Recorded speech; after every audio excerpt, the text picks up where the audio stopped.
Hey, y'all. So today I wanted to share with you my most recent backpacking trip to Mount Mitchell in North Carolina. And I'm going to share with you the way I planned my trip, camping, etc. And hopefully by the end of this video, you're going to be able to decide if it's even worth planning a backpacking trip to Mount Mitchell. So let's get started. For those of you who isn't aware, Mount Mitchell is the highest peak in the eastern United States and boasts an elevation of up to 6,684 foot and is the highest point on the Blue Ridge and the Appalachian Mountain Range. I decided to hike the Mount Mitchell Trail through TR 190, which begins from the Black Mountain Campground and goes all the way up to the summit of Mount Mitchell. The length of this trail is about 6 miles one way and is considered a difficult trail, and we're going to touch on the difficulty part a little bit later on the video. One thing to note about the Black Mountain Campground is it might get extremely busy and it might be actually very hard to book a campsite because most of the campsites appear to be first come first serve, or there seems to be very few available options depending on the time of the year you're visiting. And the same applies for the parking as well. The entire Pisgah National Forest region is a black bear country, and it is highly advised to carry a bear spray and follow all the bear safety precautions while you're camping at any of these locations. One thing to make sure if you decide to camp in the backcountry is that your campsite is falling within the Pisgah National Forest boundary and not Mount Mitchell State Park boundary. Mount Mitchell State Park doesn't allow dispersed camping. While driving to the trailhead, we're gonna able to capture some amazing views of Lake Tahoma and a beautiful dam built right on the edge of Lake Tahoma. The Mount Mitchell Trail is located on your right hand side and is marked with blue diamonds along the way. Mount Mitchell, just like any other mountain, is prone to extreme weather changes, so plan your clothing layers accordingly. The trail is wide and well shaded and well maintained. This is the trail you might want to bring your trekking poles for extra support if you're backpacking. If you're a day hiker, it's up to you. But if you're backpacking, I highly advise bring your trekking poles. There is not much of an elevation gain for the first half mile or so. The trail is pretty flat and not very strenuous at the beginning. For the next mile or so, up until I reach the 2 mile mark, I have seen the trail getting more rockier, more rootier, and more narrower. So this might be a little bit challenging if you're carrying a heavy pack on your back.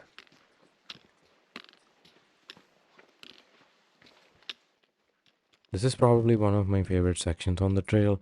The trail just looks beautiful and it looks pretty carved in between these woods, but also this is where you'll actually notice a pretty steady climb.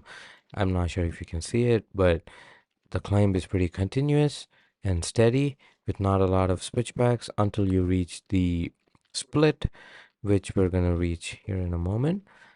From this split, you can either use or choose to go on the left hand side, which is Higgins Bald, or choose to go on the right hand side and stay on Mount Mitchell Trail, which is what I did here.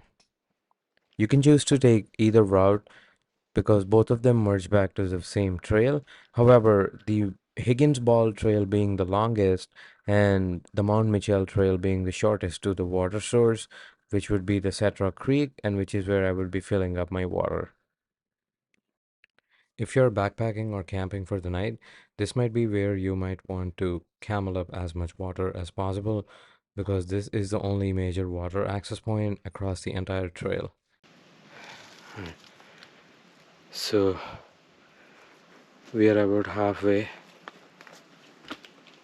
It's 2.41 miles and it gets pretty steep from here. Let me show you around.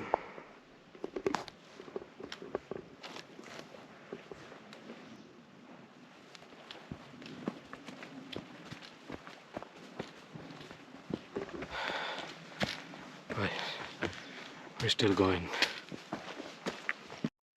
When it comes to camping, Commissary Hill provides a perfect spot for camping to camp for the night.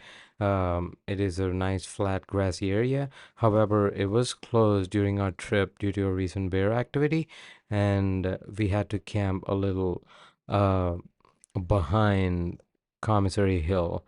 From right around the 3 mile mark and up until Commissary Hill, if you keep an eye out, it is possible to find campsites like these, usually marked by fire rings made of stones, and are actually flat enough to pitch up our tents for the night. If you're in a black bear country or any bear country in general, it is advised to cook at least 200 yards away from your campsite and downwind, which is what exactly I did, and I advise you do the same to avoid any encounters with black bears. So the next morning, we packed up our camp and then continued our hike towards the summit. And I would say this is probably the most challenging part of the hike.